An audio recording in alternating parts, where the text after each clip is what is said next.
آج ہم ایک ایسے سیاسی قائد کی کہانی جاننے والے ہیں کہ جس کے والد کا مینار پاکستان میں جنازہ پڑھایا گیا تو انڈیپینڈنٹ ذرائع کے مطابق یہ پاکستان کی تاریخ کا سب سے بڑا جنازہ تھا، اور پھر 2 سال بعد مینار پاکستان کے اسی گراؤنڈ میں پاکستان کی تاریخ کا سب سے بڑا ولیمہ سعد رضوی کا ہوا۔ کیا آپ جانتے ہیں کہ ٹی ایل پی کے سربراہ سعد حسین رضوی کی اصل طاقت کیا ہے، ان کا ماضی کیسا رہا، اور علامہ خادم حسین رضوی کی زندگی میں وہ میڈیا سے دور کیوں رہتے تھے، اور ہاں سعد رضوی پر نشہ کرنے کے الزامات کی حقیقت کیا ہے؟ تو دوستو، آج کی ویڈیو میں پاکستان کے پاپولر مذہبی ووٹ رکھنے والی تحریک لبیک پاکستان کے امیر حافظ سعد حسین رضوی کی ذاتی زندگی سمیت ان کے بارے میں اہم ترین معلومات آپ کو ملنے والی ہیں۔ تحریک لبیک پاکستان کے امیر حافظ سعد حسین رضوی بنیادی طور پر ضلع اٹک کی تحصیل پنڈی گھیب کے ایک گاؤں کے رہنے والے ہیں، اور ان کا تعلق علوی آوان برادری سے ہے۔ ان کے والد علامہ خادم حسین رضوی تحریک لبیک کے بانی تھے، جبکہ ان کے دادا لال خان زمینداری کے پیشے سے وابستہ تھے۔ علامہ خادم حسین رضوی کی 90 کی دہائی کے شروع میں اپنے چچا کی بیٹی سے شادی ہوئی تھی۔ ان کے بڑے بیٹے سعد رضوی، چھوٹے صاحبزادے کا نام انس رضوی ہے، جبکہ ان کی 2 بہنیں بھی ہیں۔ سعد حسین رضوی کی پیدائش تو اٹک کے گاؤں نکاتوت میں ہوئی، لیکن انہوں نے اپنا بچپن اور لڑکپن لاہور شہر میں گزارا۔ ان کے والد کئی مساجد میں امامت و خطابت کی ذمہ داریاں نبھاتے رہے، اور مسجد سے ملحق ہی انہیں رہائش کے لیے گھر بھی دیا جاتا تھا۔ سعد رضوی نے ابتدائی تعلیم لاہور کے ایک نجی تعلیمی ادارے رائل گرامر ہائی اسکول سے حاصل کی۔ بعد ازاں وہ اپنے والد کے قائم کردہ مدرسہ ابو ذر غفاری میں پڑھنے لگے۔ حفظ القرآن مکمل کر لینے کے بعد سعد حسین رضوی نے 1 سال تک قرأت و تجوید کا کورس کیا، اور پھر انہوں نے درس نظامی میں داخلہ لیا۔ بتایا جاتا ہے کہ حافظ سعد حسین رضوی نے 2 سال کے عرصے میں قرآن حفظ کیا تھا۔ سعد رضوی لاہور کے مختلف مدارس دینیہ میں زیر تعلیم رہے۔ جامعہ نعیمیہ کے پرنسپل ڈاکٹر راغب حسین نعیمی کے مطابق حافظ سعد حسین رضوی کی عصری تعلیم صرف میٹرک ہے۔ انہوں نے درس نظامی جامعہ نعمانیہ اور جامعہ نظامیہ سے اس وقت کیا جب ان کے والد جامعہ نظامیہ میں پڑھایا کرتے تھے۔ علامہ خادم حسین رضوی شیخ الحدیث تھے اور ساری زندگی پڑھاتے رہے، اس لیے ان کا مطالعہ نسبتاً زیادہ تھا، لیکن سعد حسین رضوی مطالعے کے حوالے سے اتنے مضبوط نہیں ہیں۔ اپنے والد علامہ خادم حسین رضوی کے وقت حافظ سعد رضوی لو پروفائل رہے۔ انہیں جماعت میں لوگ جانتے تھے، لیکن میڈیا میں انہیں پذیرائی نہیں ملی تھی۔ یاد رہے کہ تب حافظ سعد حسین رضوی تحریک لبیک پاکستان کے ڈپٹی سیکرٹری جنرل کی ذمہ داریاں نبھا رہے تھے۔ سعد رضوی علامہ خادم حسین رضوی کے ساتھ ساتھ رہے۔ وہ فیض آباد کے دھرنے میں بھی متحرک تھے۔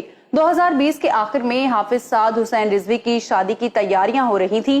22 نومبر کو سعد رضوی کی بارات نے لاہور سے اٹک جانا تھا، لیکن علامہ خادم رضوی کی بیماری اور پھر اچانک وفات کے باعث ان کی شادی کو مؤخر کر دیا گیا۔ 21 نومبر 2020 کے روز مینار پاکستان لاہور کے سائے میں علامہ خادم حسین رضوی کا جنازہ پڑھایا گیا، جس میں لاکھوں کی تعداد میں عوام الناس نے شرکت کی۔ اسی موقع پر علامہ خادم حسین رضوی کے فرزند سعد رضوی کو ان کا جانشین اور تحریک لبیک پاکستان کا نیا امیر چن لیا گیا۔ جنازے کے موقع پر سعد رضوی نے خطاب میں اپنے والد کے مشن کو جاری رکھنے کے عزم کا اعادہ کیا تھا۔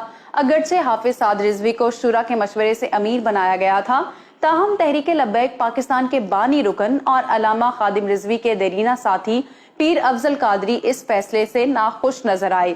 اس موقع پر پیر صاحب نے اپنے انٹرویو میں تحریک لبیک پاکستان کے نو منتخب سربراہ حافظ سعد حسین رضوی کی ذاتی زندگی کے حوالے سے کئی دعوے کیے تھے۔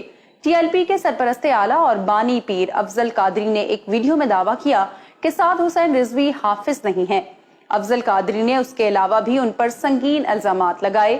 پیر صاحب نے یہ تک کہہ ڈالا کہ سعد رضوی تو نشہ کرتا ہے، تو دوسری جانب تحریک لبیک پاکستان کی شورا کی جانب سے یہ بیان سامنے آیا کہ پیر افضل قادری کی باتوں پر بھروسہ نہیں کیا جانا چاہیے، کیونکہ انہوں نے پارٹی کو ایک ایسے وقت میں چھوڑا جب ان کے بیانات کی وجہ سے پارٹی بہت سخت کریک ڈاؤن سے گزر رہی تھی۔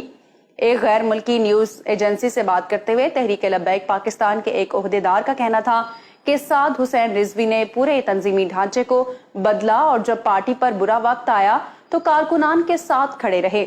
انہوں نے ہر سطح پر اپنی صلاحیتوں کا لوہا منوایا، جس کی وجہ سے شورا اس بات پر قائل ہوئی کہ انہیں امیر منتخب کرے۔ بہت کم لوگوں کو پتا ہے کہ لبیک لبیک لبیک یا رسول اللہ نعرے کے خالق بھی سعد حسین رضوی ہیں۔ علامہ خادم حسین رضوی کی طرح ان کے صاحبزادے سعد حسین رضوی بھی اپنی تقریروں میں پنجابی ٹچ دیتے نظر آتے ہیں۔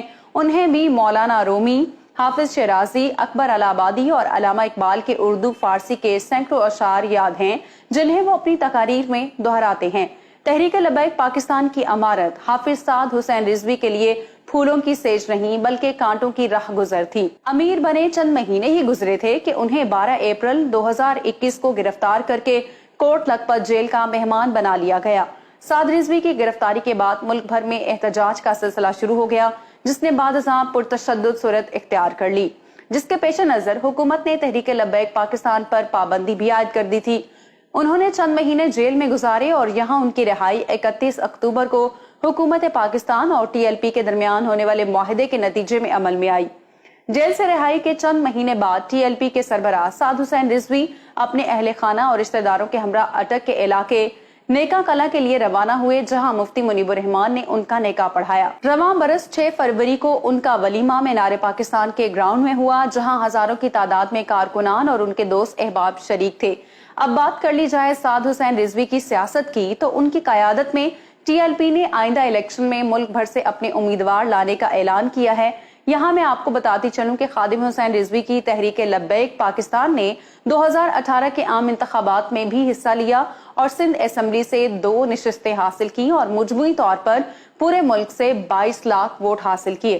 اس الیکشن میں تحریک لبیک نے مجموعی طور پر 22,34,316 ووٹ حاصل کیے اور چوتھی بڑی سیاسی جماعت ابھر کر سامنے آئی۔ صوبہ پنجاب میں ووٹ بینک کے لحاظ سے تحریک انصاف اور پاکستان مسلم لیگ نواز کے بعد تحریک لبیک پاکستان تیسرے نمبر پر تھی۔ ان کے کئی امیدواروں نے اچھے خاصے ووٹ حاصل کیے، لیکن قومی اسمبلی کی کوئی ایک بھی سیٹ جیت نہ پائی۔ اب آنے والا جنرل الیکشن 28 سالہ نوجوان قائد حافظ سعد حسین رضوی کے لیے بڑا امتحان ہے۔ آپ جانتے ہوں گے کہ 25 ستمبر کو قومی اسمبلی کے 9 حلقوں میں ہونے والے ضمنی انتخابات میں تمام سیٹوں پر عمران خان خود الیکشن لڑ رہے ہیں۔ تب ایسا کہا گیا کہ حافظ سعد حسین رضوی ان تمام حلقوں میں عمران خان کے مد مقابل الیکشن لڑنے والے ہیں اور پی ڈی ایم کی جماعتیں انہیں سپورٹ کریں گی۔ تاہم حافظ سعد رضوی نے اپنے نامینیشن پیپرز جمع ہی نہیں کروائے۔ میں امید کرتی ہوں کہ آج کی ویڈیو آپ